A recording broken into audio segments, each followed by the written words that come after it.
secara berkelompok untuk memutuskan mata rantai penyebaran COVID-19.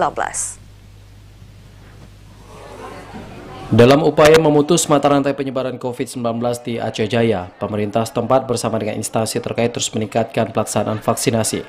Vaksinasi ini dilakukan bukan hanya di fasilitas kesehatan saja, namun juga dilakukan dengan cara door-to-door baik ke desa-desa maupun ke sekolah-sekolah. Selain itu, meningkatnya jumlah warga yang ikut vaksinasi juga telah berdampak positif dengan tidak bertambahnya jumlah pasien COVID-19 di Kabupaten Aceh Jaya sejak sebulan terakhir.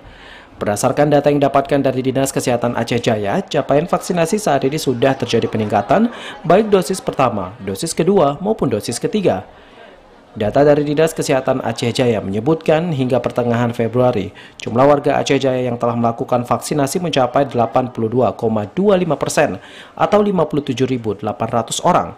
Dosis kedua 42,25% atau 29.693 orang dan dosis ketiga 2,53% atau 1.780 orang. Kepala Dinas Kesehatan Aceh Jaya, Rosniar, menjelaskan pelaksanaan vaksinasi bagi masyarakat terus dilakukan, baik pejabat publik, remaja, lansia, maupun anak-anak usia 6 hingga 11 tahun. Menurutnya, meningkatnya jumlah capaian vaksinasi di Aceh Jaya selama ini tidak terlepas dari kerjasama semua pihak, seperti kerjasama antara petugas kesehatan, TNI Polri. Selain itu juga, mulai timbulnya kesadaran dari masyarakat sendiri tentang pentingnya kesehatan di tengah pandemi COVID-19. Untuk anak, untuk dosis ini ya, dosis 1 27,14%,